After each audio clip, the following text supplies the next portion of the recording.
नमस्कार दोस्तों, पीसीए हिंदी ज्ञान में आपका हार्दिक अभिनंदन व स्वागत है। मित्रों, आपका अपना यूट्यूब चैनल पीसीए हिंदी ज्ञान, जिसको ज़्यादा से ज़्यादा आप शेयर कीजिए, सब्सक्राइब कीजिए।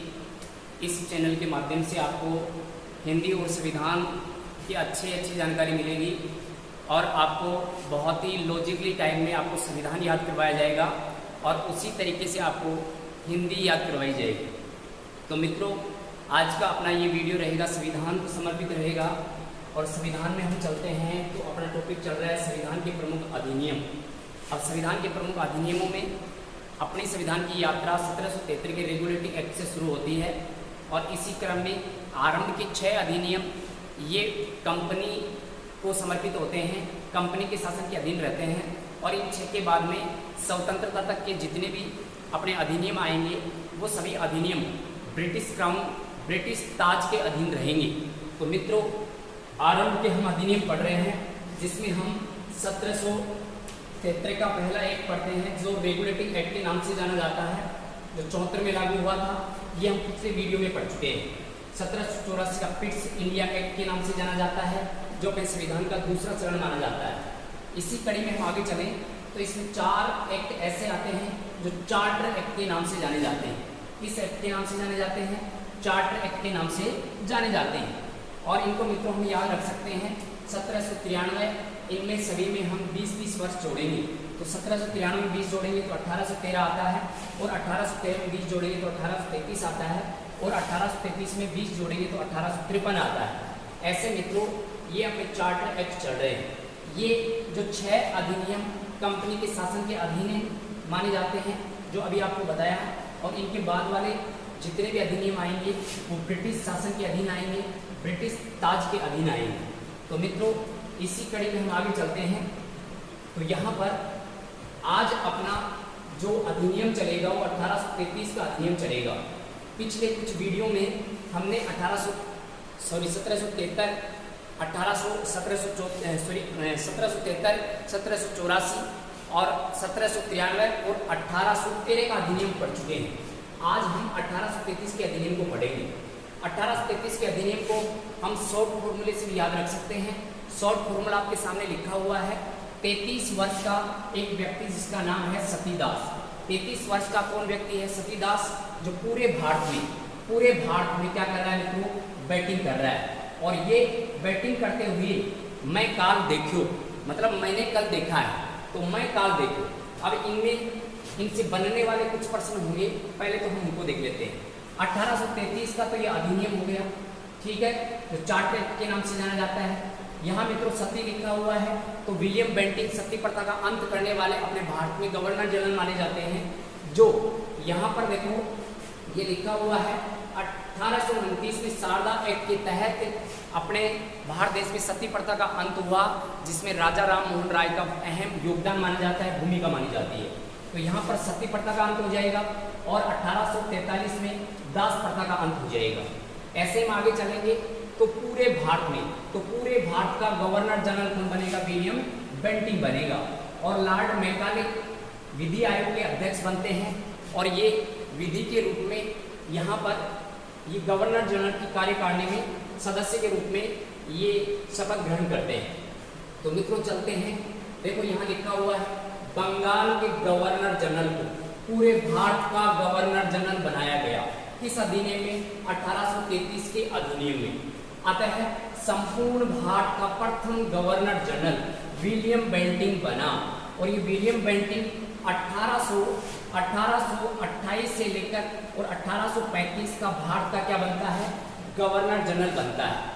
आगे हम चलते हैं तो इनके तहत 1829 में शारदा एक्ट के द्वारा सती प्रथा का अंत, किसका अंत किया गया? सती प्रथा का अंत किया गया। और ये किसका प्रयास था? भारतीय समाज सुधारक के रूप में एक आता है राजा राम मोहन राय का नाम, और इनके प्रयासों से इन्होंने सती प्रथा का क्या किया मित्रों? अंत किया। आगे बढ़ते हैं। 1834-35 में भारत में विधि आयोग का गठन किया गया। किस आयोग का गठन किया गया मित्रों? विधि आयोग का गठन किया गया और इस विधि आयोग का जो पहला अध्यक्ष बना वो लॉर्ड मैकाले बना था। लॉर्ड मैकाले एक ऐसे व्यक्ति थे जिन्होंने भारत में अंग्रेजी शिक्षा का विस्तार किया और इनका मानना था कि वैसे रंग रूप या अपने खून से ही भारतीय होंगे, लेकिन इन लोगों को विचारों से हम अंग्रेज बना देंगे। ऐसी विचारधारा किनकी थी? लॉर्ड मैकाले की थी। आगे हम बढ़ते हैं तो ये लॉर्ड मैकाले गवर्नर जनरल जो परिषद थी उसमें कानूनी सदस्य के रूप में ये चौथे सदस्य बनते हैं। आगे बढ़ते हैं 1835 में अभी जो बात आपको कही थी वो आ गई। देखो 1835 में अंग्रेजी शिक्षा का विस्तार हुआ और भारत की राजकीय भाषा किसको बना दिया गया? अंग्रेजी को बना दिया गया। प्रश्न आता है कि भारत में अंग्रेजी को अधिकारी भाषा किस अधिनियम के तहत बनाया गया? तो ये 1833 का अधिनियम आता है, जो आगे चलकर अपनी हिंदी को स्वीकार किया जाता है। जब देश आजाद होता है उसके बाद में राजभाषा अपनी हिंदी स्वीकार होती है, तब तक अपनी राजकीय भाषा क्या रहेगी? अंग्रेजी रहेगी, जो 1835 में स्टार्ट होती है। अंग्रेजों को भारत में मतलब ये है कि अंग्रेज लोग यहाँ व्यापार करने के लिए आए थे, लेकिन अब उनको इस अधिनियम से ये अधिकार भी मिल गया कि भारत में वो क्या खरीद सकते हैं? भूमि खरीद सकते हैं। भूमि खरीदने का प्रावधान भी कौन से अधिनियम में किया गया? 1833 के अधिनियम में किया गया। आगे हम चले केंद्रीकरण की शुरुआत। केंद्रीकरण की दिशा में ये पहला प्रयास माना जाता है। कैसे माना जाता है? सुनिए। केंद्रीकरण मतलब पहले तो देखो बंगाल का गवर्नर जनरल हुआ करता था, लेकिन इस अधिनियम के तहत बंगाल के गवर्नर जनरल को पूरे भारत संपूर्ण भारत का क्या बना दिया? गवर्नर जनरल बना दिया गया। जो गवर्नर जनरल आगे जाकर 1858 में वायसराय बनेगा और 1947 में इसी वायसराय पद को गवर्नर जनरल में बदल देंगे और फिर आगे जाकर यही गवर्नर जनरल राष्ट्रपति का रूप धारण करता है। अतः राष्ट्रपति जो पद देन मानी जाती है वो भी ब्रिटेन की मानी जाती है। तो केंद्रीकरण की शुरुआत किस अधिनियम से मानी जाती है? 1833 के अधिनियम से मानी जाती है। यहाँ पर 1833 में एक तरह से ये दिशा थी कि संपूर्ण भारत का एक मालिक और वो गवर्नर जनरल बन गया। आगे हम चले तो यहाँ पर देखो लिखा हुआ है 1843 में दास प्रथा का अंत हुआ।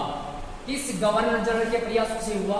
विलियम बेंटिंक के प्रयासों से दास प्रथा का अंत 1843 में होता है। लेकिन मित्रों 1843 में जो भारत का गवर्नर जनरल होता है वो होता है एलन बुरो होता है। एलन बुरो, ये भी आपको ध्यान रखना है। एलन बुरो मतलब यह है कि दास प्रथा समाप्त हुई उस समय भारत का गवर्नर जनरल कौन था? एलन बुरो था। एलन बुरो प्रयास किसने किया था? विलियम बेंटिंक ने। मित्रों हमने पीछे पढ़ा था कि यहाँ पर देखो ये लिखा हुआ है शिक्षा पर 10 लाख रुपए खर्चा करने का प्रावधान भी किस अधिनियम में जारी होता है? तो 1833 के अधिनियम में होता है। इससे पहले हमने 1813 के अधिनियम में पढ़ा था कि अंग्रेजों ने पहली बार भारतीय शिक्षा पर 1 लाख रुपए खर्चा करने का प्रावधान कौन से अधिनियम में किया था? 1813 के अधिनियम में किया था, जो 1 लाख से बढ़ाकर